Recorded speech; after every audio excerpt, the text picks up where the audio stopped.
Good evening to all of you once again. एक बार फिर हम लोग चर्चा करेंगे। हम लोग लास्ट टाइम पे इलाहाबाद यूनिवर्सिटी के क्रेडिट के संदर्भ में एंशिएंट इंडियन हिस्ट्री के सिलेबस पे चर्चा कर रहे हैं। और उस चर्चा में हमने अभी जो आपका प्रारंभिक टॉपिक देखा था वह था आपका सोर्सेज ऑफ हिस्ट्री, जिसमें हमने लिटरेरी सोर्सेज की बात किया, हमने एपिग्राफिकल सोर्सेज की बात किया। चूँकि हम लिख के नहीं अभी नहीं पढ़ा सकते हैं, क्योंकि अगर हम लिख के पढ़ाएंगे तो बहुत ज़्यादा आपका समय लगेगा और आप पूरा सिलेबस को कवर नहीं कर पाएंगे। ओके, हम आपको कुछ पीडीएफ प्रोवाइड करा रहे हैं। जो लोग भी हमको मैसेज कर रहे हैं, हम उनको काफ़ी प्रोवाइड करा चुके हैं कंटेंट, चाहे 70 वर्ड्स के 75 वर्ड्स के हों, चाहे 150 वर्ड्स के हों, और चाहे 400 वर्ड्स के हों। ओके, तो इसीलिए थोड़ा सा हम इसको फास्ट पढ़ा हैं ताकि आपका पूरा रिकैप हो जाए, और इम्पॉर्टेंट क्वेश्चन हम आपको ऑलरेडी बता ही रहे हैं। ओके, तो आप इसके साथ अपना भी पढ़ सकते हैं। चलिए आगे चर्चा करेंगे हम लोग। तीसरा है foreign accounts as a source of Indian history, विदेशी वृत्तांत। अगर विदेशी वृत्तांत की चर्चा करें तो भारतीय इतिहास के संदर्भ में जो विदेशी इतिहासकार आए, जैसे कि ग्रीक इतिहासकार आए, चाइनीज इतिहासकार आए, अरबी इतिहासकार आए, इन लोगों ने कौन से ग्रंथ लिखे और इन लोगों ने किसके बारे में जानकारी बताई है। तो आपको करना क्या है, अगर फॉरेन सोर्सेस आता है तो उसमें आपको एक लिखना है ग्रीक का। यूनानी ऐसे इतिहासकार हैं जो कुछ सिकंदर से पहले आए हैं, जो कुछ सिकंदर के साथ हैं, और कुछ जो है सिकंदर के बाद हैं। ओके, तो सिकंदर से पहले वालों में सबसे प्रमुख हैं स्काइलैक्स हैं, जिन्होंने सिंधु नदी तक का उल्लेख किया है। दूसरे प्रमुख आपके हैं केसियस या टेसियस हैं, ये हैं जिन्होंने इंडिका नामक आपका ग्रंथ लिखा है। और उसके बाद सिकंदर के साथ आने वालों में सबसे प्रसिद्ध हैं आपके आनेसिक्टिस, जिन्होंने हिस्ट्री ऑफ अलेक्जेंडर लिखा है, सिकंदर का इतिहास लिखा है उन्होंने। और दूसरे प्रमुख हैं आपके अरिस्टोब्यूलस, जिन्होंने हिस्ट्री ऑफ वार लिखा है। तो कम से कम राइटर के नाम और उनकी बुक का नाम जरूर बता दीजिएगा, इतना भी आपके लिए पर्याप्त होगा। ओके, दूसरा देखते हैं, तो ये हो गए। इसके बाद अगर चर्चा करें सिकंदर के बाद वालों में, तो सिकंदर के बाद सबसे प्रमुख है मेगास्थनीज, जिन्होंने इंडिका नामक ग्रंथ लिखा है। इस ग्रंथ को यद्यपि मूल रूप से प्राप्त नहीं होता है, आगे चल के इस ग्रंथ के बहुत सारे जो कंटेंट हैं वो मेगास्थनीज के जो परवर्ती इतिहासकार या यात्री आए, उन्होंने अपने अपने वृत्तांतों में दिया है, और उन्हीं सबको आगे चल के कंपाइल करके दो महत्वपूर्ण इतिहासकारों ने काम किया है, जिसमें से एक है मैक्रेंडल महोदय ने लिखा है इसके जो बहुत सारे वृत्तांत हैं उनको इकट्ठा करके लिखा। मैक्रेंडल महोदय ने लिखा है इंडिया इन इंडिका नाम से, किसमें, इंडिया इन इंडिका नाम से। और दूसरे हैं डॉक्टर स्वानबेक, जिन्होंने लिखा है मेगास्थियन इंडिका, ठीक है, उसके नाम से उन्होंने लिखा है। हाँ, तो इन्होंने वृत्तांत दिया है, डॉक्टर स्वानबेक और मैक्रेंडल महोदय। मेगास्थनीज का आपका वर्णन पता ही है, तो आपको बहुत ज़्यादा वहाँ लिखना नहीं है अभी। ओवरऑल अगला देखते हैं, भाई बता दीजिएगा मेगास्थनीज किसके समय में आया, मेगास्थनीज ने कौन सा ग्रंथ लिखा, इसका अंग्रेजी जो है जो कंपोजिशन है वो किसने दिया है, इन्होंने किसके बारे में लिखा है, बस सामान्य चीज़ें। सिकंदर के पर्वतीय इतिहासकारों में मेगास्थनीज के से बहुत कुछ सीख कर, लिख कर, बहुत कुछ जान समझ कर जिन लोगों ने इतिहास लिखा उनमें सबसे प्रमुख है स्ट्रैबो ने लिखा है ज्योग्राफिका नामक किताब। स्ट्रैबो ने चंद्रगुप्त मौर्य के बारे में बताया है और भारत की सभ्यता संस्कृति के बारे में बताया है। इनकी किताब का नाम है ज्योग्राफिका। दूसरे कौन है दूसरे हैं टॉमी फिलाडेल्फस, इन्होंने भी ज्योग्राफिका नामक ग्रंथ लिखा है, ठीक है, टॉमी फिलाडेल्फस। और एक और है हिकेटियस मिलेटस, उन्होंने भी ज्योग्राफिका नामक ग्रंथ लिखा है, ठीक है। और एक है पॉलिबियस, उन्होंने भी ज्योग्राफिका नामक ग्रंथ लिखा है। तो 4 लोगों ने लिखा है। तो इसमें एक हो गए स्ट्रैबो, दूसरे हो गए डियोडोरस, जिन्होंने हिस्टोरिकल लाइब्रेरी लिखा है, हिस्टोरिकल लाइब्रेरी नाम से ग्रंथ लिखा है। तीसरे प्रमुख आपके हो गए प्लिनी, जिन्हें कहते हैं प्लिनी द एल्डर, इन्होंने नेचुरल हिस्ट्री नामक ग्रंथ लिखा है, जिसमें बस इतना बता दिया कि इन्होंने नेचुरल हिस्ट्री नामक ग्रंथ लिखा। इस ग्रंथ में भारतीय पशु पक्षियों और भारतीय वनस्पतियों के बारे में जानकारी मिलती है। इस ग्रंथ में भारत के व्यापार वाणिज्य के बारे में जानकारी मिलती है, और इसी ग्रंथ में हमको कलिंग के बारे में जानकारी मिलती है। उसमें उल्लेख मिलता है कि कलिंग का जो विजय हुआ था, कलिंग हाथियों के लिए प्रसिद्ध था, तो वहाँ पे थोड़ा सा बहुत हमको जानकारी वहाँ से प्राप्त हो जाती है। और वह कहता है, प्लिनी कहता है कि उबला पानी स्वास्थ्य के लिए बहुत लाभदायक होता है। उसका बड़ा फेमस स्टेटमेंट है। ओके तो एक तो ये हुए। उसके बाद हो गया आपके एरियन जिन्होंने किताब लिखी है एनाबेसिस ऑफ अलेक्जेंडर, और दूसरी किताब लिखी है इंडिका 3 लोगों ने लिखा है, एक मेगास्थनीज ने, एक केसीएस या टेसीएस ने। सॉरी, केसीएस को हमने बता दिया था सिकंदर के पहले, नहीं केसीएस बाद में आता है, केसीएस और टेसीएस ने। और तीसरे जो हैं वो आपके हैं एरियन ने। तो एरियन ने इंडिका लिखा, मेगास्थनीज ने इंडिका लिखा, और केसीएस या टेसीएस ने इंडिका लिखा। 3 लोगों ने लिखा। ओके तो ये हो गए। इसके बाद है प्लूटार्क का बड़ा फेमस ग्रंथ है जिसका नाम है आपका लाइव्स बड़ा फेमस ग्रंथ है। लाइव्स इतना महत्वपूर्ण है कि नेपोलियन बोनापार्ट लाइव्स को हमेशा अपने साथ रखते थे। और वह कहता है, उसमें चंद्रगुप्त मौर्य का उल्लेख करता है प्लूटार्क, और प्लूटार्क ने चंद्रगुप्त मौर्य और सिकंदर के मिलने का भी उल्लेख किया है। बस यही महत्वपूर्ण कंटेंट डाल दीजिएगा, जितना बता रहे हो उतना भी व्याख्या कर देंगे, पर्याप्त है। बहुत डिटेल देखना हो तो आप वीडियो देख सकते हैं, हमारे सब विषय पे हैं, लेकिन उतना भी फायदा नहीं है। उसके बाद आगे वो कहता है, एक बड़ा फेमस स्टेटमेंट दे दीजिएगा उसका। वो कहता है कि सेंट्रोकोटस ने, मतलब चंद्रगुप्त मौर्य ने 6 लाख की सेना लेकर संपूर्ण भारत को लौट डाला। यूनानी इतिहासकार जो हैं वह चंद्रगुप्त मौर्य को सेंट्रोकोटस और एंडोकोटस के नाम से लिखते हैं। और विलियम जोन्स ने सेंट्रोकोटस की पहचान पहली बार चंद्रगुप्त मौर्य के साथ किया है। और अगले अंतिम हैं आपके, वो हैं आपके जस्टिन ने ग्रंथ लिखा है जिसका नाम है एपिटोम को हिंदी में बोलते हैं सार संग्रह। इस ग्रंथ में वो कहता है कि चंद्रगुप्त मौर्य की जो सेना है वह कहता है the troopers of the army of the Chandragupta Maurya was a band of robbers, वो डाकुओं की सेना थी। ये बस इतना स्टेटमेंट डाल दिए, इतना पर्याप्त है। तो ये विदेशी इतिहासकार आपके यूनानी हो गए। अब थोड़ा सा चाइनीज़ देख लेते हैं। चाइनीज़ इतिहासकारों में जो फादर ऑफ चाइनीज़ हिस्टोरियन कहलाते हैं वे हैं सुमाचीन, पहले नंबर पे आते हैं। दूसरे प्रमुख हैं आपके कासमास, जिन्होंने एक किताब लिखी है क्रिश्चियन टोपोग्राफी। इस ग्रंथ को कीचड़ का महादेश भी कहते हैं, याद रखिएगा। और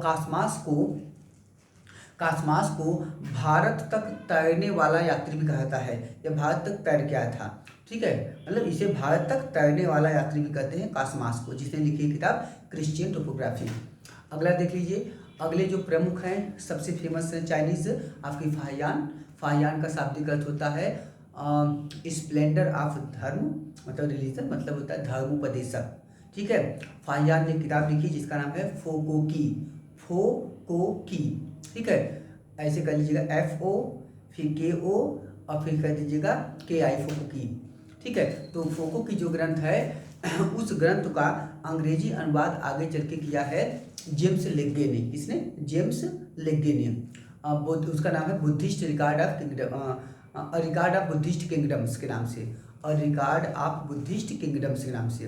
ठीक है, फाहियान है गए। फाहियान ने कौड़ियों का उल्लेख किया है कि भारत में कौड़ियों से व्यापार होता था, ये महत्वपूर्ण है। फाहियान ने उल्लेख किया है कि जो भारत में पहली बार चंडालों का उल्लेख फाहियान ने किया है। तो मुख्य जो कंटेंट है किताब के नाम, कब आया, और उसने मुख्य 1-2 जो प्रमुख कमेंट दिया है, इतना ही आपको लिखना है। इसके बाद प्रमुख है आपके वेनसांग, जो कि मुख्यतः 629 में आए थे और 645 तक रहे थे। ये सिरादित्य मतलब हर्षवर्धन के दरबार में आए थे। और इसे हीनयान देव भी कहते हैं, महायान देव भी कहते हैं। इसे वेनसांग को महामोच देव भी कहते हैं, या वेनसांग को यात्रियों का राजकुमार भी कहते हैं, और फाहियान को यात्रियों का राजा कहते हैं। ठीक, ये बता दीजिएगा। वेनसांग को वर्तमान शाक्य मुनि भी कहते हैं, वर्तमान शाक्य मुनि वेनसांग को कहते हैं। ठीक है, वेनसांग का जो यात्रा वृत्तांत है वो कहलाता है सीयूकी। जो सीयूकी है तो सीयूकी का जो अंग्रेजी अनुवाद हुआ है उसे किया है सैमुअल बिल ने। ठीक है, सैमुअल बिल ने किया है। सैमुअल मिल ने उसका अंग्रेजी में बात किया है सियुकी का, और सियुकी का मतलब होता है पाश्चात्य संसार के लेख, पाश्चात्य संसार के लेख उसका नाम होता है। तो ये हो गया। वेनसांग कई दृष्टिकोण से महत्वपूर्ण है। इसने हर्षवर्धन के बारे में बहुत कुछ बताई, हर्षवर्धन के जीवन के बारे में बताई। हाँ, और जाते समय जब ये जा रहा था तो हर्षवर्धन ने एक जालंधर के शासक है जिनका नाम है उदित, उनको उन्होंने नियुक्त किया था कि वेनसांग को सुरक्षित यहाँ से पहुँचा दिया जाए। वेनसांग ने भारत के कई प्रदेशों का उल्लेख किया, लेकिन सबसे ज़्यादा प्रशंसा किया है उसने मगध का, जबकि सबसे ज़्यादा निंदा किया है उसने कश्मीर वालों का, क्योंकि कश्मीर वाले उसको उठा ले गए थे, उसकी बलि देने वाले थे। ओके, फाहियान जो था, याद रखिएगा, फाहियान जो था यह मध्य एशिया के मार्ग से भारत यात्रा किया है। ओके, और जो वेनसांग था यह आपका स्थल मार्ग से आता है, लेकिन जल मार्ग से जाता है। इस सिंह जो है वह जल मार्ग से आता है, जल मार्ग से जाता है। और फाहियान जो है स्थल मार्ग से आता है और स्थल मार्ग से वापस जाता है। ठीक, तो कुछ क्वेश्चन जो है आपके ये भी महत्वपूर्ण हो सकते हैं। चलिए थोड़ा सा और देखते हैं। तो वेनसांग पे आप बहुत सारे नालंदा विश्वविद्यालय का उल्लेख करता है, उसका डाल दीजिए कि 2 लाइन। उस समय नालंदा विश्वविद्यालय जब ये थे तो सीलभद्र उसके हेड थे, ये भी आप डाल सकते हैं। नालंदा विश्वविद्यालय के बारे में क्या बताता है, 2-4 लाइन लिख सकते हैं, तो बहुत कुछ चीज़ें कंटेंट दे दीजिएगा।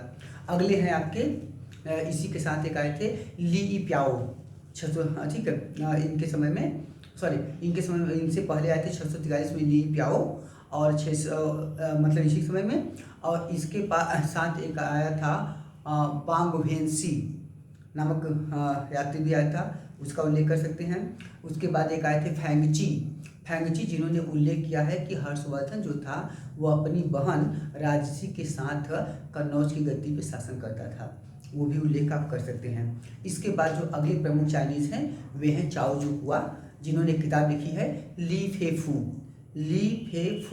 चाओ जू हुआ किताब ना है। चाओ जू हुआ से बेसिकली हमको चोल वंश का इतिहास और चोलों की न्यायिक प्रशासन के बारे में महत्वपूर्ण जानकारी मिलती है। बहुत डिटेल नहीं पढ़ाएंगे ना, तो आपके ज़्यादा हो जाएगा, और डिटेल पढ़ना होगा तो हमारे वीडियो इस पर हैं, तो आप पढ़ सकते हैं। तो हम कॉमन चीज़ बताएंगे ताकि आप इन्हीं पॉइंट को नोट करके उतना लिख दीजिए, उतना भी पर्याप्त हो जाएगा, बेहतरीन होगा।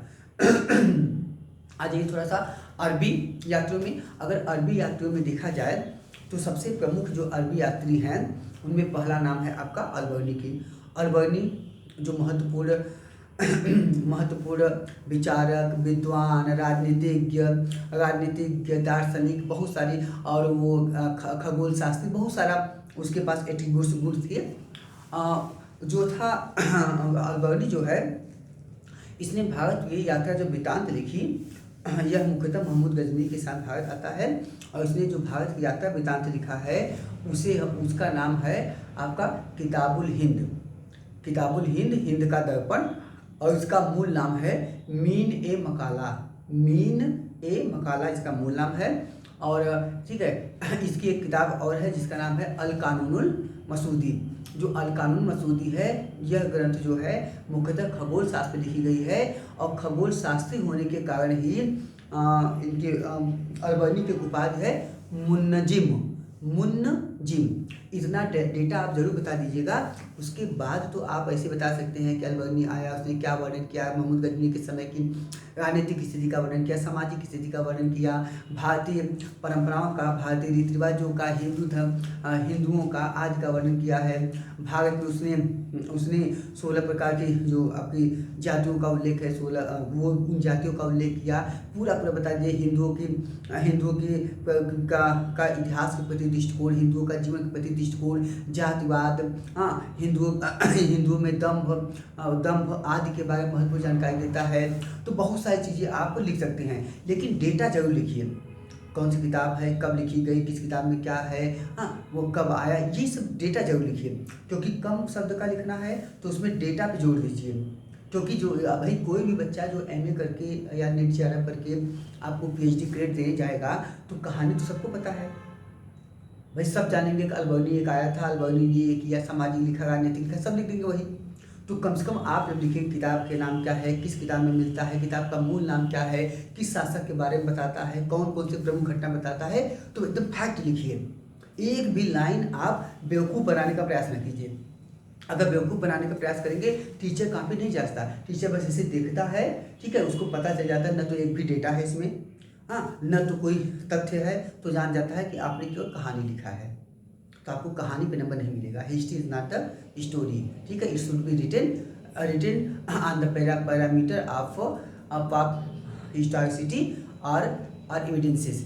इतिहास जो होना है वो हमेशा साक्ष्यों पे लिखा जाता है, साक्ष्य परक, साक्ष्य सापेक्ष होना चाहिए, वस्तुनिष्ठ और वैज्ञानिक होना चाहिए, ठीक है। इसके अलावा जो है दूसरे हैं अल-बिरादरी, जिन्होंने लिखा है फुतूह उल बुल्दान, ठीक है, तो उनका एक महत्वपूर्ण है जिसमें उन्होंने कुमायूं भट्ट का उल्लेख किया है, उनके द्वारा प्रवर्तित बलिदान धर्म का उल्लेख किया है, ये बता सकते हैं। इसके बाद आपके अल-मसूदी हैं जिन्होंने किताब लिखी है मुरूल उल जहान, ठीक है, मुरूल उल जहान, तो वो किताब आप बता सकते हैं। हाँ, उसके बाद ठीक है, अल-मसूदी को अरबों का हेरोडोटस भी कहते हैं। इन अल-मसूदी के माध्यम से आपको राजपूत वंशावलियों के बारे में जानकारी मिलती है, राष्ट्रकूटों के बारे में जानकारी मिलती है। ये बता दीजिएगा जहाँ पे वो राजा को गुर्जर वंश को अलगुजर कहता है, राजा को बौरा कहता है, ये बता सकते हैं। इसका उसके बाद वह बंगाली मलमल का उल्लेख करता है, ये सब बता दीजिएगा। इसके बाद सिलसिला उत तवारीख एक ग्रंथ है, वो जिसे सुलेमान ने लिखा है। तो सुलेमान का जो ग्रंथ है वह ग्रंथ भी महत्वपूर्ण है। तो मतलब बहुत सारे इनको दर्शा दीजिए।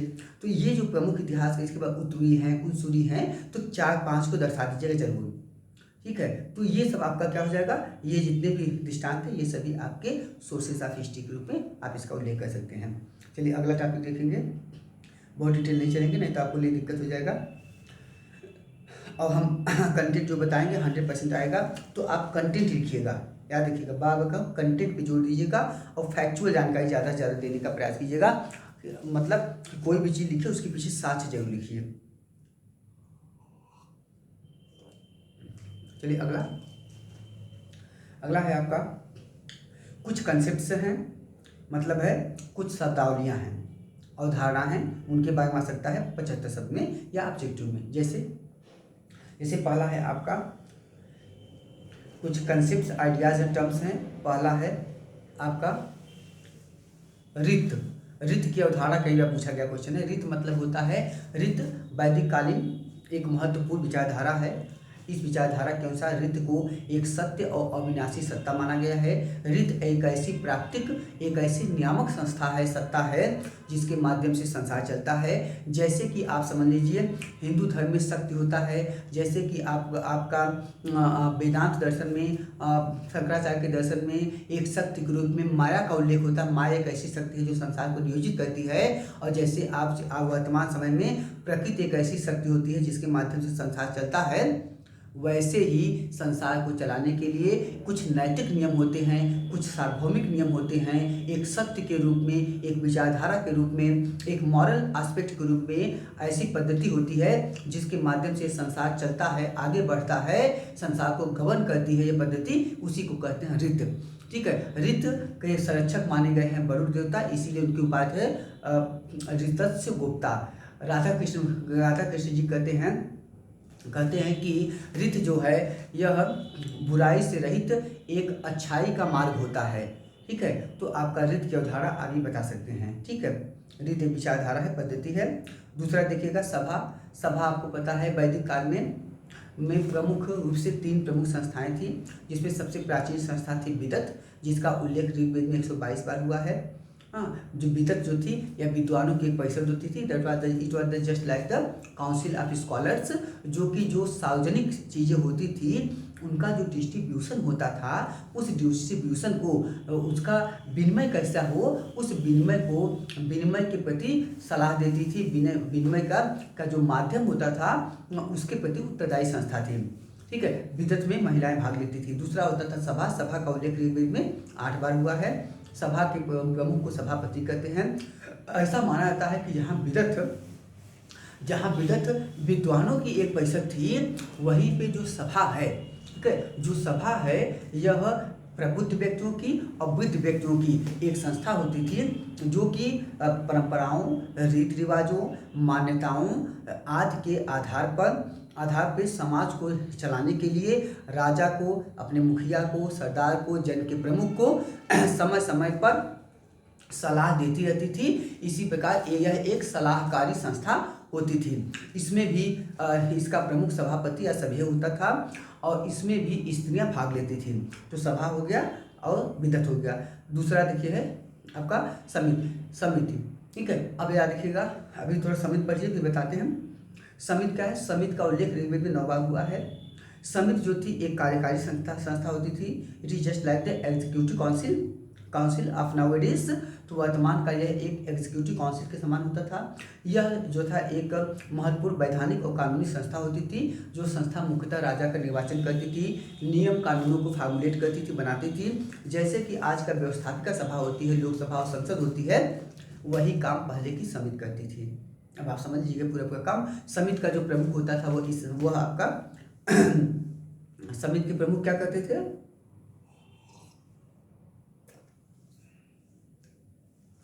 समिति का प्रमुख होता था ईशान। ठीक है, ईशान जो होता था वो समिति का प्रमुख कहलाता था। आगे चर्चा करेंगे फिर। समिति को जब लुडविग महोदय और जिमर महोदय ने इन सब पे बहुत विचार किया, बहुत काम किया, तो इन्होंने कहा, लुडविग महोदय ने कहा कि समिति जो थी यह वर्तमान की लोकसभा थी और जो सभा होती थी वह वर्तमान की राज्यसभा के समान होती थी, अपर हाउस और लोअर हाउस। और वहीं पे जिमर महोदय कहते हैं कि जो समिति होती थी वह एक केंद्रीय संस्था थी, जबकि सभा जो होती थी वो ग्राम्य संस्था होती थी। इतना बता दिए, इतना बहुत है।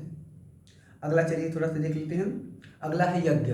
आपको पता है कि जो यज्ञ जो है प्राचीन काल में यज्ञों की अवधारणा हमको मुख्यतः गृह सूत्रों में प्राप्त होती है। जब सूत्र साहित्य लिखे गए तो उसमें गृहस्थों के लिए बहुत सारे नियम कानूनों का प्रतिपादन किया गया।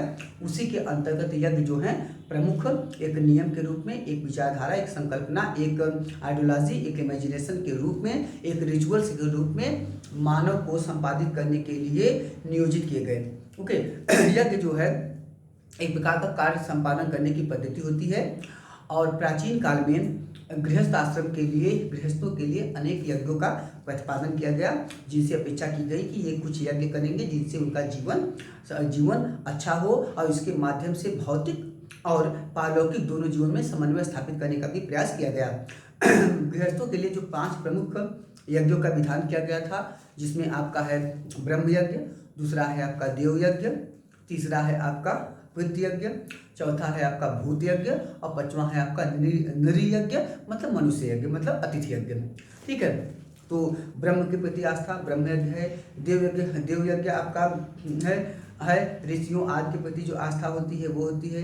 पितृ यज्ञ मतलब होता है पुत्र उत्पन्न करके पितृ से आपको पितृ यज्ञ का मतलब होता है वो ऋण था। यज्ञ का मतलब होता है अपने पितरों को तर्पण करना। चौथा होता है भूत यज्ञ, मतलब होता है आसुरी शक्तियों से मुक्ति के लिए यज्ञ किया जाता है। और अंतिम होता है नृ यज्ञ या अतिथि यज्ञ। इसका मतलब होता है कि अतिथियों की सेवा करना। तो 5 प्रकार के प्रमुख यज्ञ थे। इसके अतिरिक्त भी अनेक यज्ञों का विधान किया गया। यदि वैदिक काल में यज्ञ बहुत ज़्यादा होते थे, इसीलिए आप देखे होंगे आगे चलकर इनके यज्ञों का ही बहुत ज़्यादा विरोध किया गया। ठीक है, विरोध किया गया। ठीक है, और यज्ञों का पहला जो विरोध किया है वह खुद ही हिंदू संत हैं जिनका नाम है दीर्घतमा। और इसीलिए दीर्घतमा को भारतीय इतिहास का प्रथम धर्म सुधारक और समाज सुधारक कहा जाता है। महात्मा बुद्ध और महावीर स्वामी से पहले वैदिक धर्म के अनेक कुरीतियों, यज्ञों आदि की अप्रासंगिकता की आलोचना पहली बार दीर्घतमा ने किया है। चलते हैं आगे थोड़ा सा। तो 5 प्रमुख यज्ञ लिख दीजिएगा। इसके अतिरिक्त भी समाज में अनेक यज्ञ प्रचलित थे और ऐसा लगता है कि सभी आर्य जो थे यज्ञों को पसंद नहीं करते थे। कुछ यज्ञ विरोधी आर्य भी थे जिनको कहा गया है पिशांग सृष्टि। यज्ञ विरोधी आर्यों को कहा गया है पिशांग सृष्टि, बड़ा सा है पिशांग सृष्टि, मतलब यज्ञ विरोधी आर्य। यज्ञों के समय में जो बलि दी जाती थी उसके लिए जो पशु को जिस खूंटे से जिससे बांधा जाता था उसको कहते हैं यूप यष्टि। ठीक है, यूप कहते हैं। ओके, आगे चर्चा करेंगे।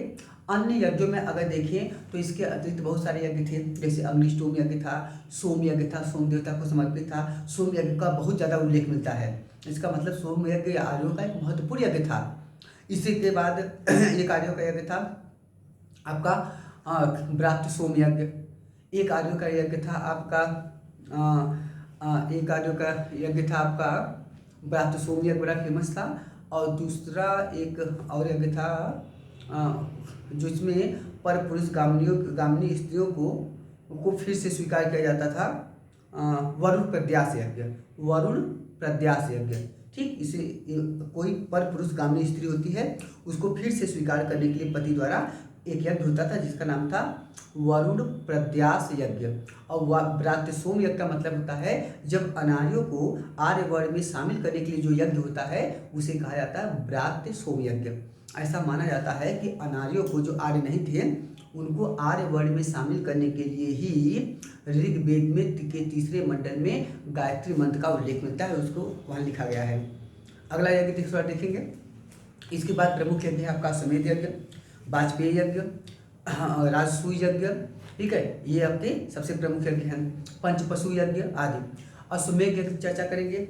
अश्वमेध यज्ञ जो है ये महत्वपूर्ण है, जो कि मुख्यतः सत्ता के विस्तार का प्रतीक होता है। याद रखिएगा, this is the symbol of the expansion of the political power or the expansion of the this is the symbol of the expansion of sovereignty.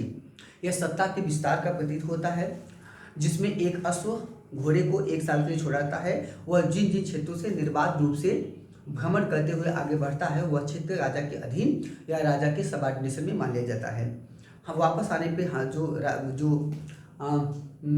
जो अश्व होता है, घोड़ा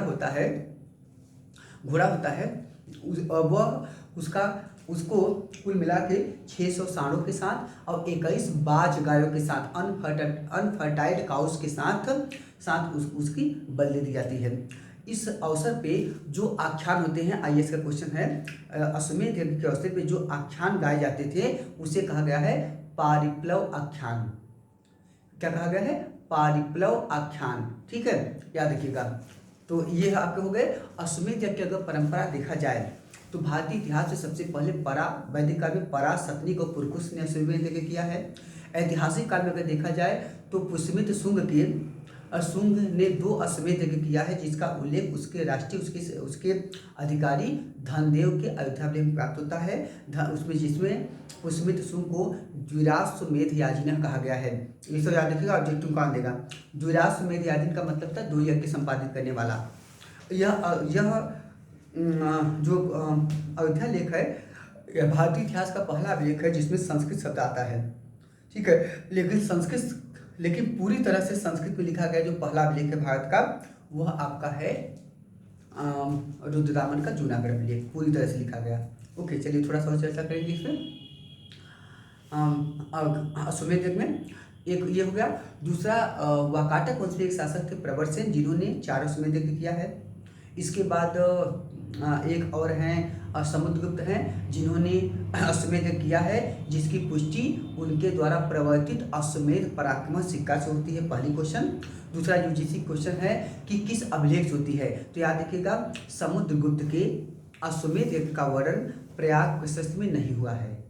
ओके, पहली बात। दूसरी याद रखिएगा समुद्रगुप्त ने जो अश्वमेध यज्ञ किया था उसका उल्लेख कुमारगुप्त के भीतरी अभिलेख मिलता है, जहाँ पे कहा गया है कि समुद्रगुप्त ने चिरकाल से छोड़े गए, लंबे समय से छोड़े गए अश्वमेध यज्ञ को फिर से करना शुरू किया। पहला क्वेश्चन। दूसरा याद रखिएगा, दूसरा जो प्रभावती गुप्ता हैं, जिनका विवाह वाकाटक वंश में हुआ था, उनका 2 अभिलेख मिलता है, पूना ताम्रपत्र लेख और ऋद्धिपुर ताम्रपत्र लेख। जो पूना ताम्रपत्र लेख है उस अभिलेख में समुद्रगुप्त को अनेकाश्वमेध याजिन कहा गया है, अनेक अश्वमेध यज्ञ करने वाला। इससे पता चलता है कि उसने अश्वमेध यज्ञ किया था। यूजीसी का दोनों क्वेश्चन आया हुआ है, ठीक है, याद रखिएगा। चलिए आगे चर्चा करेंगे। इसके बाद अगर देखा जाए तो कुंतल प्रदेश में एक शासक हुए थे मयूर शर्मन, कदम वंश में थे, कदम वंश के शासक थे मयूर शर्मन। मयूर शर्मन ने 18 अश्वमेध यज्ञ किया है, जो भारतीय इतिहास में संभवतः सबसे ज़्यादा अश्वमेध यज्ञ है। भारसिव नागों ने 10 अश्वमेध यज्ञ किया था, और जिन्होंने इस अश्वमेध यज्ञ के याद में बनारस में दशाश्वमेध घाट बनवाया था। बनारस में इन्होंने दशाश्वमेध घाट बनवाया था। तो ये भी एक महत्वपूर्ण जानकारी आपके लिए हो सकती है। चलिए ओके, ठीक है। भारतीय इतिहास में अगर अंतिम शासक माना जाए जिसने अश्वमेध यज्ञ किया, वे हैं मिर्जा राजा जय सिंह। इन्होंने अंतिम अश्वमेध यज्ञ किया है। इसके बाद अश्वमेध यज्ञ के बारे में कोई जानकारी नहीं मिलती है।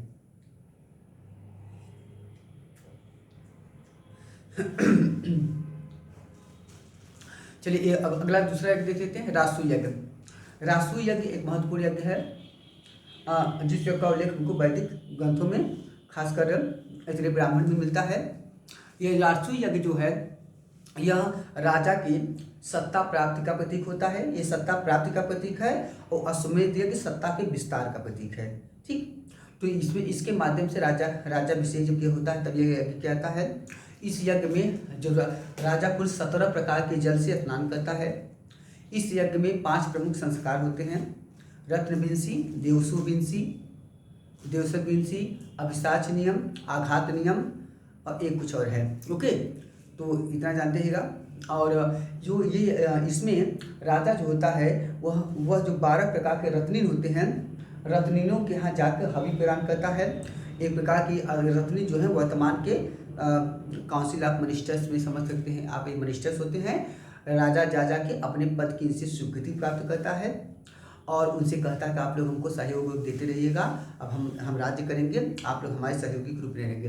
किसी को राजा लाल पगड़ी देता है, किसी को राजा जो होता है जाके भेंट के रूप में गाय देता है, किसी को काली गाय, किसी को सफ़ेद गाय, किसी को एक जोड़ी बैल, अलग अलग लोगों को अलग अलग देता है। इसका लिस्ट की भी जरूरत नहीं है आपको। ठीक है, तो एक तो आपका हो गया राजसूय यज्ञ। अगला देखते हैं, और याद देखिए क्वेश्चन आता है कि जुआ खेलने का विधान किस यज्ञ में है। तो राजसूय यज्ञ में ही जुआ खेलने का विधान है, जिसे कहते हैं दुत क्रीड़ा। ये कहाँ होता है, राजसूय यज्ञ में होता है। ठीक, तो एक क्वेश्चन ये हो गया। अगला क्वेश्चन थोड़ा देखेंगे, अगला है वाजपेयी यज्ञ। वाजपेयी यज्ञ है, जैसे क्वेश्चन पूछेगा निम्नलिखित यज्ञों में से कौन सा यज्ञ जो है यज्ञ है जो कि यूनानी परंपरा पर आधारित है। तो वाजपेयी यज्ञ यूनानी परंपरा पर आधारित यज्ञ होता है, जिसमें घुड़दौड़ होता है। इसमें राजा सहित कुल 17 घोड़े दौड़ते हैं। राजा सहित 17 घोड़े दौड़ते हैं। इसमें राजा का घोड़ा ही फर्स्ट आता है। क्यों? क्योंकि राजा के अलावा किसका घोड़ा उसके सामने जा नहीं पाएगा, तो इसीलिए उसका घोड़ा ही नंबर 1 पे आता है। ओके, बैटरी लो हो गई थी। चलिए, तो हमने आपको ये महत्व बताया कि राजा सहित कुछ 17 घोड़े भाग लेते हैं, इसे कहते हैं वाजपेयी यज्ञ। ठीक है, तो बहुत सारे यज्ञों की परंपरा है, इतना यज्ञ आप जानते रहिएगा। राजसूय यज्ञ में जो 5 हमने अभी चर्चा किया था संस्कार होते थे, उनका नाम है रत्नविंसी, देवसुविंसी, अभिषेच नियम, प्रतिष्ठान समारोह और आघात समारोह। ठीक, चलिए थोड़ा सा देख लेते हैं और एक दो। ओके, चलिए इतना आज देखते हैं। नेक्स्ट जो होता है वो कल सुबह की वीडियो में देखेंगे। Okay, thank you to all of you.